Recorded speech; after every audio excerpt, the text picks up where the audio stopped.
Welcome back to our channel, friends. This is Sonia here from Growing Craft. Thank you so much for dropping in.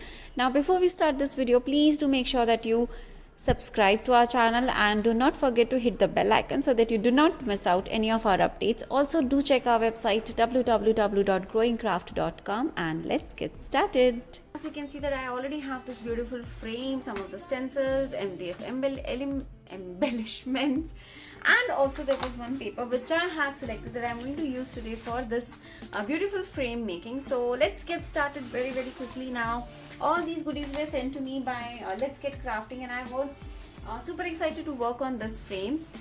So now the very important thing is that I need to mark where I am going to have my paper. Now this is the center part where I have decided that I'm going to have my decoupage paper. So what I will be doing is I'll just mark it very quickly with my pencil, and I'm then going to tear this off. Now the best part about this decoupage paper is that I loved the thickness of this one. It is very thin. So when your papers are thin, you actually get the feel of doing your decoupage work, and I think that's the beauty of doing the decoupage work. I know I have done decoupage paper decoupage projects with pattern papers also, with decoupage tissues also, and pattern papers, decoupage napkins also, yes. But it's always such a pleasure to work with decoupage, either the very thin papers or the napkins. So these are as good as your napkins. So yes, of course, playing around with this is going to be too much fun. Now I'm just tearing this off. Now I really need to order some of the scissors because it's very difficult. I'm running out of scissors right now. Okay, now coming back to this video. So okay, now this base has two pieces, and either you can create some beautiful holders with this, like maybe you can make these as a key holder or something, or you can even use these for your other crafting purposes. Now before I start doing my work on this, let me just paint up my base first. Now for here I'm going to use my heavy gesso, and I'm also going to mix up my light gesso. Why? Because I love the combination of heavy and the light gesso, and that's the reason I always recommend to have both the supplies, because it's really important. Now let me have a thick brush. I know I cannot show everything on camera because my table is not that big. So here I'm just adding my light gesso on the side acrylic block. I have put it, and I'm going to have my heavy gesso, and I'm going to combine these two. Now this is the best part of playing around with your mediums, and what really makes me happy is blending the colors, playing around with different material, and that gives a nice look to your project. Now just in case if you have missed out on checking our tutorial on how to make your own DIY gesso, you can check that. I'll share the link in the description box below. You will have to just click and check what all varieties you can make, like amazing chalk paints and all this stuff. And yes, of course, when you have such good nice bases, your working style becomes much more easier. Your working pattern becomes much more easier. Okay, now I'm just blending up my light gesso and my heavy gesso. This is just to make sure that I have a very good surface to work around. Now I am going to play around with my stencil here. So that's the reason I'm not using my sponge dauber. Otherwise you guys must have seen me using my sponge dauber only for applying gesso, because I love smooth surfaces, and that is one of the reasons why I love sponge daubers. But when I am working on a bigger space, and when I know that I don't have to blend in too much of when I have to blend in too much of colors or my stencil work, then even the brush up work with the gesso does good stuff. It works out for me.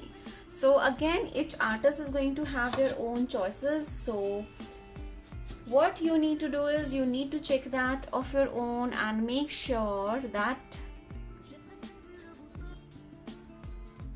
you do it as per your convenience.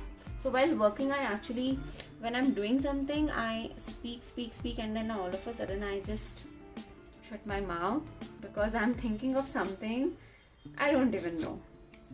So basically it's like I just keep on thinking, okay, this is what I have done, now what I'm going to do next in this frame and all those stuff. Now of course in the inner parts we need to cover this up. Now for the inner part I'm using my light gesso. Gesso is very, very important. It is one of the core supplies which you need for your basic work. I know many of you have asked me, can we just use directly the chalk paints or the acrylic paints, or can we just chuck the gesso part? But no, you should not, because it preps up your base so well that working with any mediums becomes much more easier. Okay, so here this is almost done. Now just one side is left. This is very important because once I'm done with the sticking work and everything, then I will not be able to finish up this part. Like I can, but it's going to take too much of effort. So yeah, doing it in advance is really going to save my time for sure. Okay, so here we are done. Now it's time to dry this up. But before that, I just need to close up all my containers and make sure that I quickly start drying this one. So right now my craft room is in a big mess because I have few of the orders going on, few of this live sessions plannings going on. So yeah, it's a kiosk, but I love this kiosk because it's such a pleasure to work. Now here I'm almost done. Now as I have combined my heavy gesso and my light gesso, so it is going to dry up very quickly. Otherwise heavy gesso takes a little more time, and of course with my heat gun it's drying out really fast. Now I love this stencil, I love this pattern from their collection, so I just thought I will use this one with my modeling paste. So here what I have is a modeling paste from Montmartre. I'm going to use this one, but I even like the modeling paste of Camlin, so you can try that also. I will try to share all the links and as many links as I can so that it's easier for all of you. Now the best part is this is actually covering up the complete design. Okay, so I am just thinking of doing this on the complete base. Should I do it, or should I do it in batches actually? So let me let me do it this way. So what I'm going to do is I'm just going to highlight my borders here and let's see how it works out. I think this is going to look great. Okay, now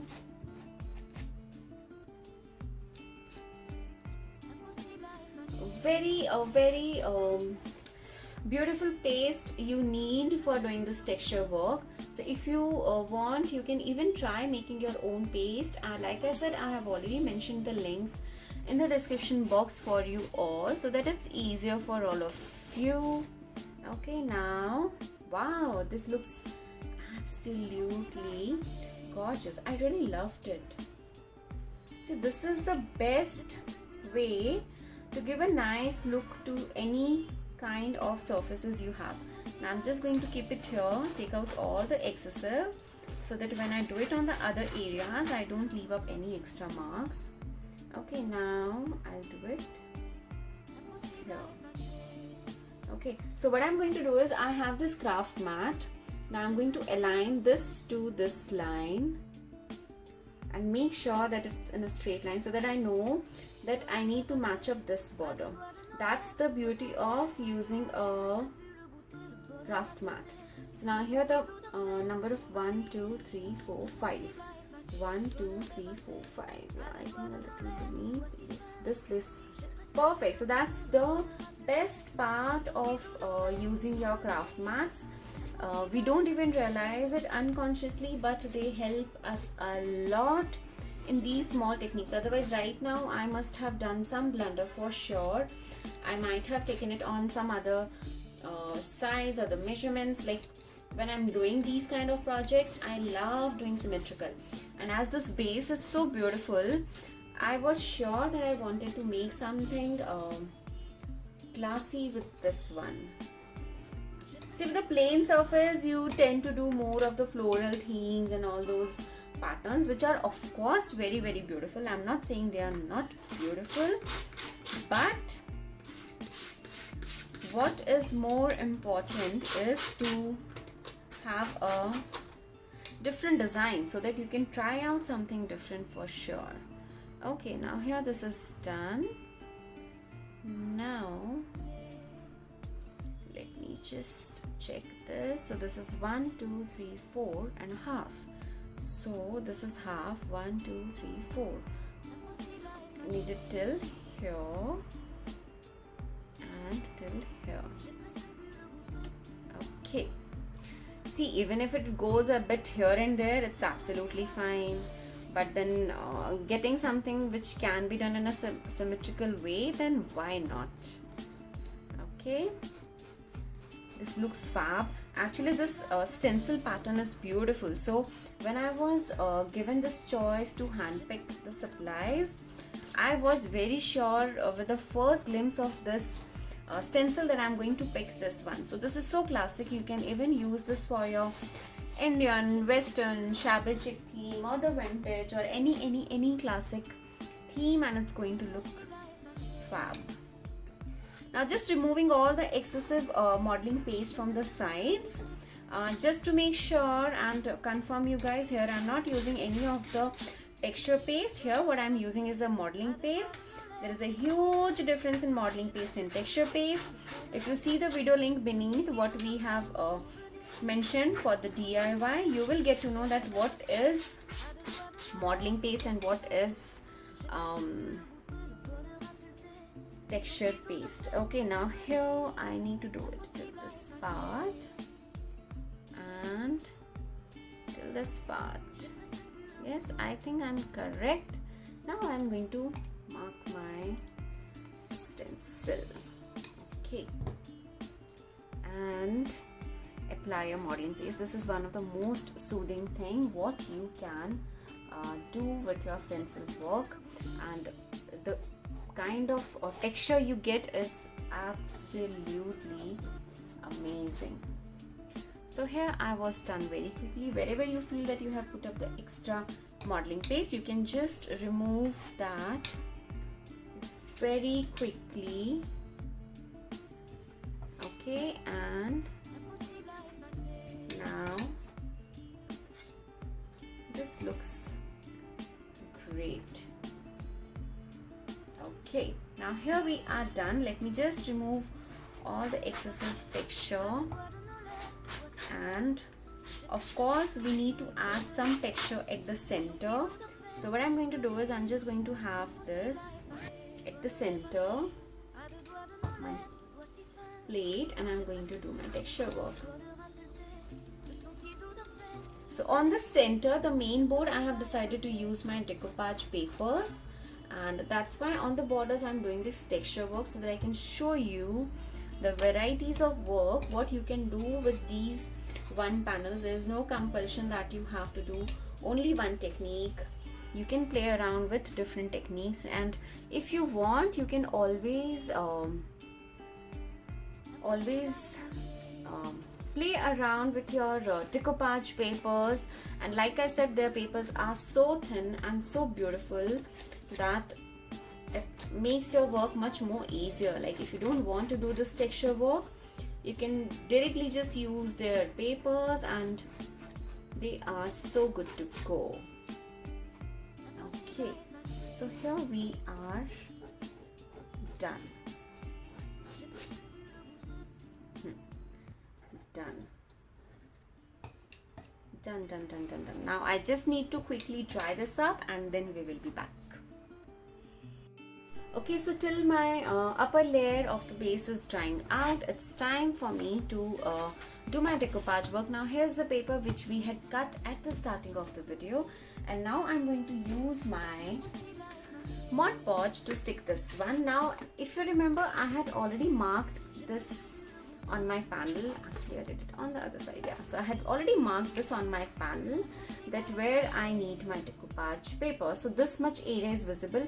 I have not cut out the remaining parts because it's absolutely fine, because it is going to get covered. Now I am going to apply my Mod Podge. So once you apply it, you might see a little white patch, the white color of the Mod Podge, but then once it dries out, it's completely transparent. So do not worry about that. Just make sure that you have applied your Mod Podge properly, and once this is done, then you need to stick your paper. And like I said, this is really thin, so be a little gentle with this one, but they are super handy.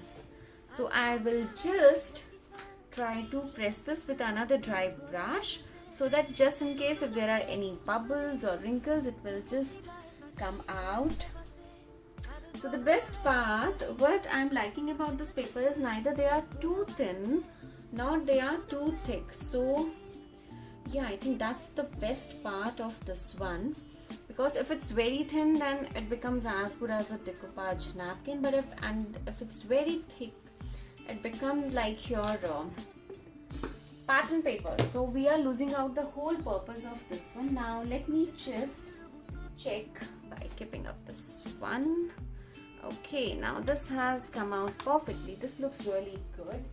Now what I am going to do is I just keep on pressing this one, because what happens is with the Mod Podge, when you apply this, it tends to come up.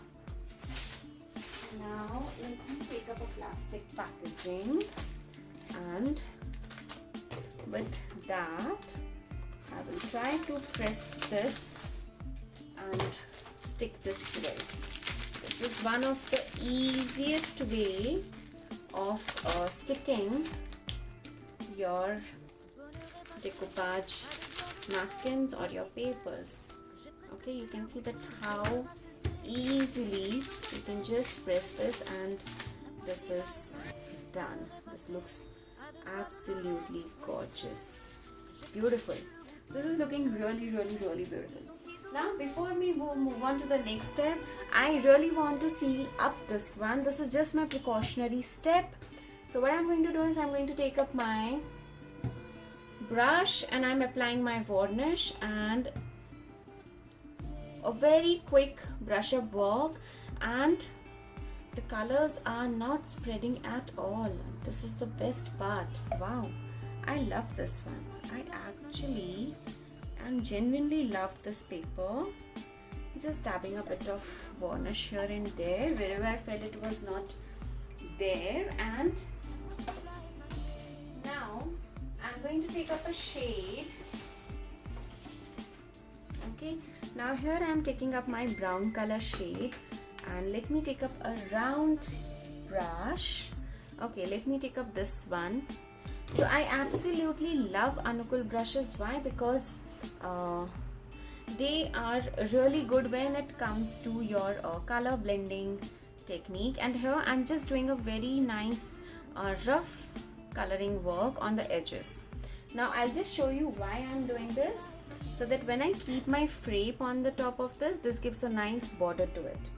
Okay, now here I have taken up a brown color. If you want, you can take any other shade as per your theme.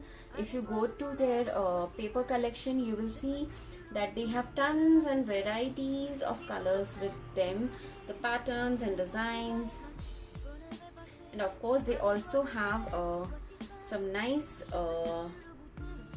color collections also. So I'm just dabbing. Here what I'm using is my acrylic paint. If you want, you can use your chalk paints. I love acrylic paints. These are one of the best paints what we can have in our craft room. Okay, so I'm just going to dab a bit here and there, and this looks great to me. Just a bit of border work I'm doing. It's absolutely fine if you want to have a little darker shade or lighter shade. You can just choose and decide as per your theme. I'm giving a nice border so that just in case while attaching my frame, if I miss out any of the part, it can be done now. Okay, so here this is done. Now I need to have my heat gun to dry this up so that we can move on to the next step.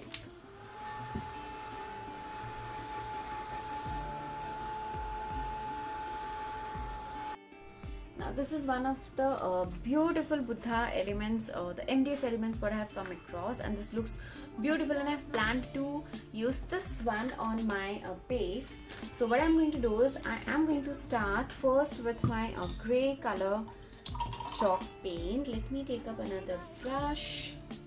Okay, and I will just have some of the grey color on my palette, and I'll start coloring my Buddha base. And on the top of it, I'm going to play around with a metallic color. Now this is completely optional. If you want, you can have your metallic colors directly, but I wanted to have a tinge of grey. Let's see how it works out. I might cover this up completely, but I thought having a grey color is going to define my project really well. Okay, so you just need very few drops of colors, and the color what I'm using right now is a chalk paint. Okay, now here this is done.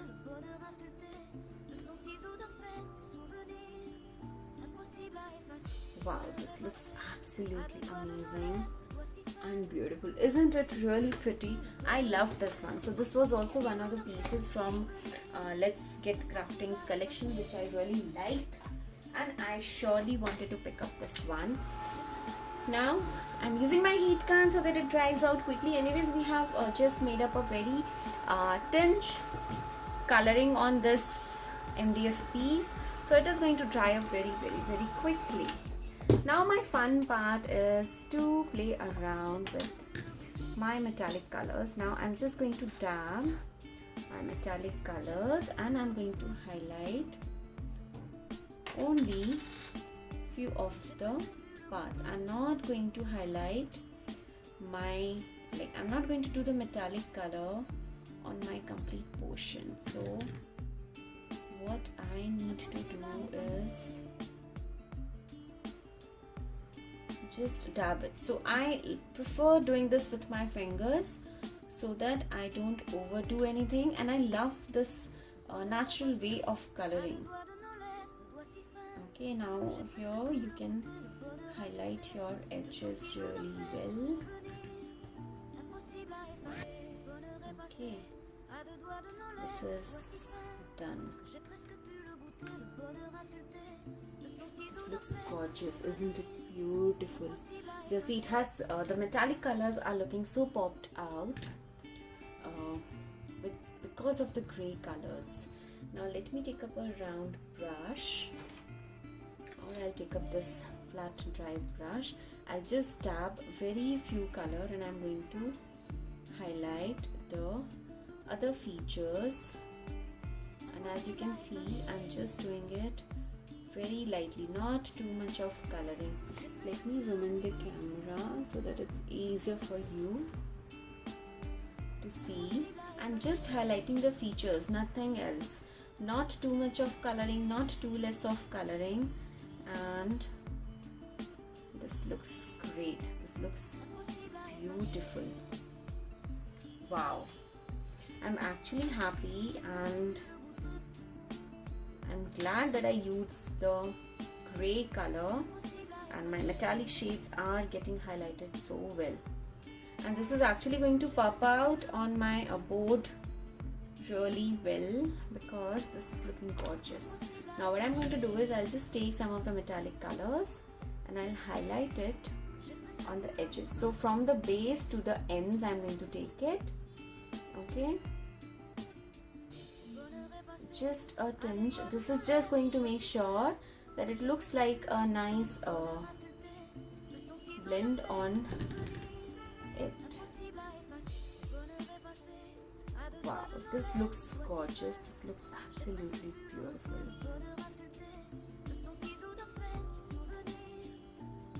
Okay, this is done. I think this looks fab. I think this looks absolutely gorgeous.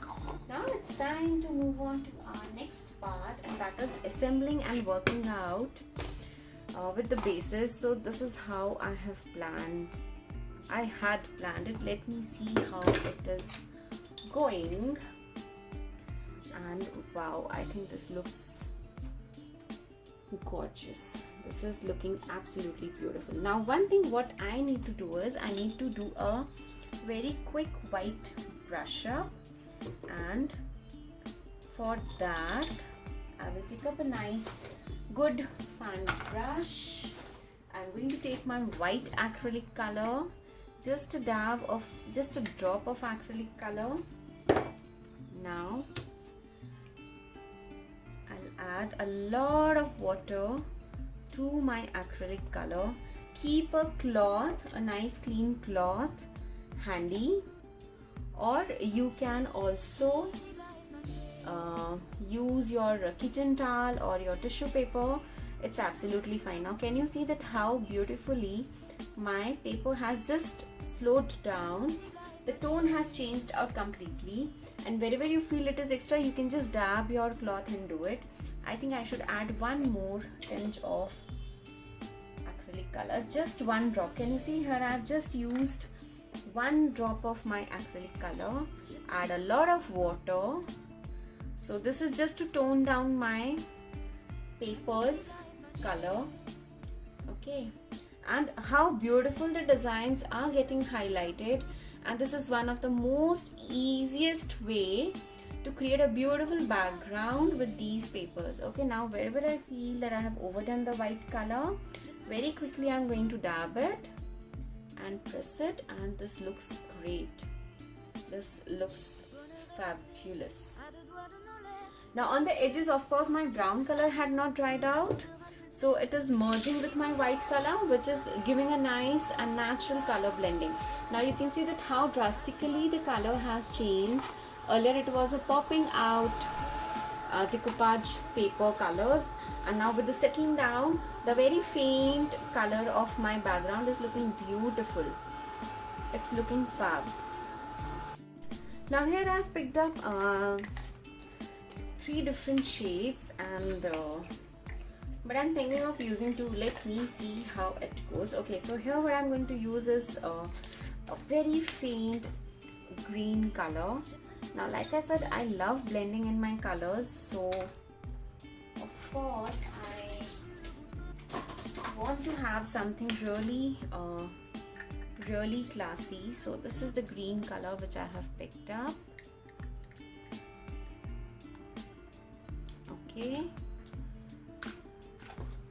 so this is a chalk paint and it has just dried out a little bit. So what you need to do is just add some water, mix it well, and it's good to go. Now here we have already done the texture work on this base, so we will have to be a little careful. We cannot just keep on adding the water to our base, be it the water directly or the colors, so we will have to be a little careful here. Now what I'm going to do is I'm going to first spray my water on my complete board, and you will have to be quick for this step, because once you start spraying your water, your texture paste, your modeling paste becomes wet and they might smudge, and we definitely don't want that. So I'll take a lot of water and I'll start blending in my color. Now wherever I have the texture, I will have to be a little careful. I just can't overdo the coloring work. I cannot rub it because it's still wet, so I'm just going to dab it like this, and you can see that how beautifully my texture work is popping out. Okay, do not rub it like this, just dab it, just dab your colors. Now the plain surfaces, of course you can do it the way you want it, but wherever you have the texture color, just dab it. Okay, now I need to add some more water and just keep on dabbing, just dab, dab, dab, dab.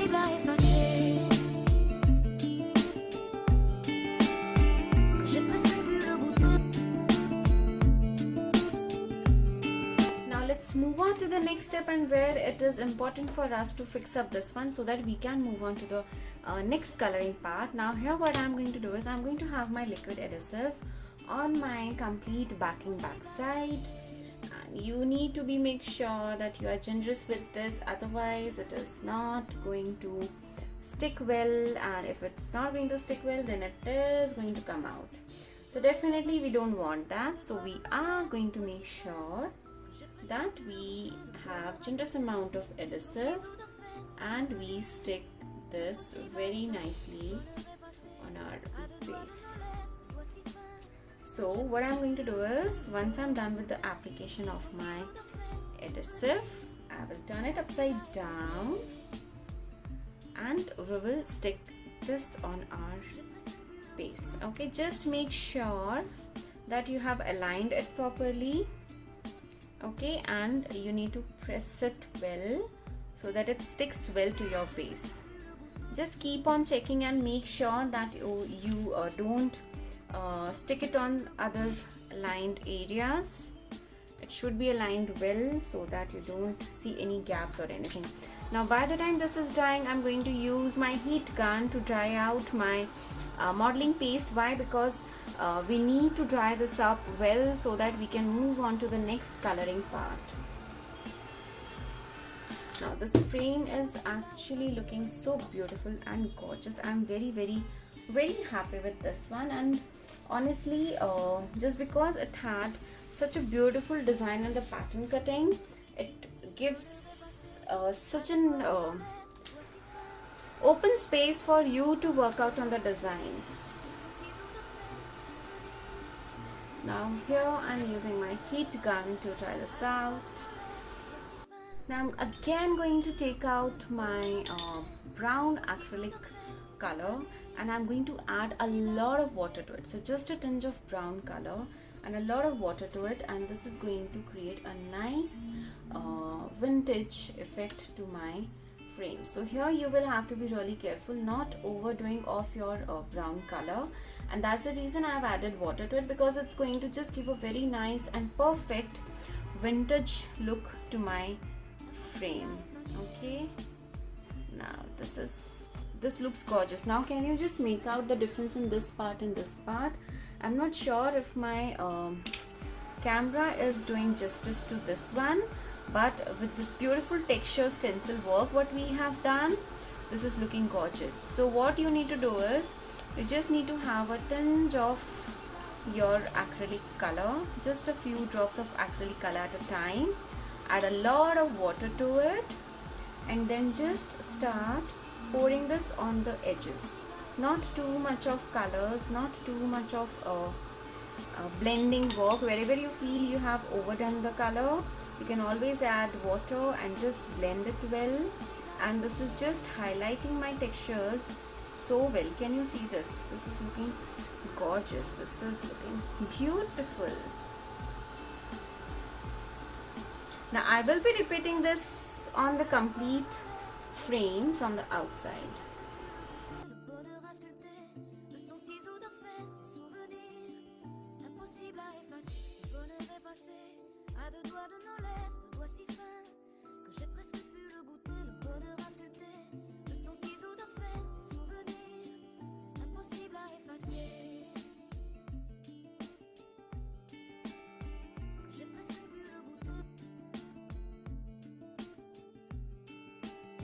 So here this is almost ready. I just need to add my Buddha, and of course we need to do some background, a little more coloring.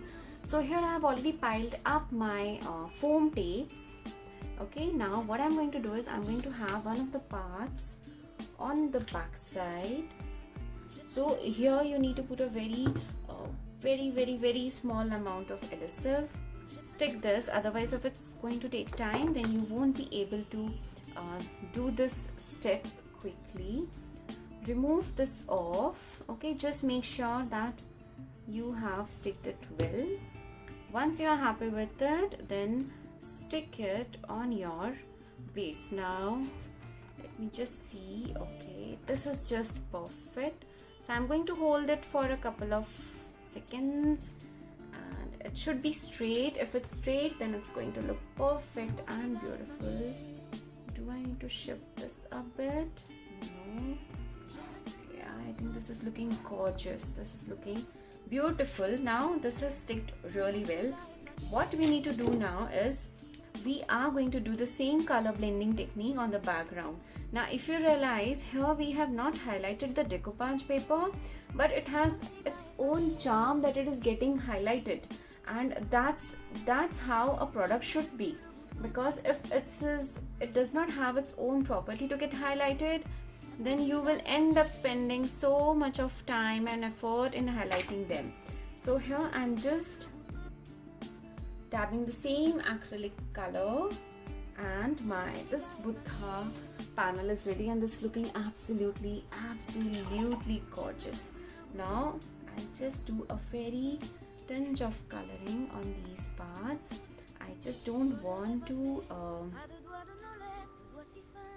highlight my napkin too much because it is so prominent. It is already so beautiful that you don't have to work too much on this. Okay, now this is looking absolutely gorgeous. I am loving this so much. Yes, do check out the pictures at the end. I'm sure you are going to love this. Yes, I need to dry this out completely. Once I'm done with the drying process of this, then I'm going to have my varnish on the top of it, and then it is perfectly ready. So yes, please do make sure that you leave your feedback in the comment section. Let us know how you find this tutorial. Just in case if you guys have any query, please do let me know. Of course, I have listed on all the supplies link down in the description box. Do check that, and thank you so much for watching, guys. Take care. Bye bye.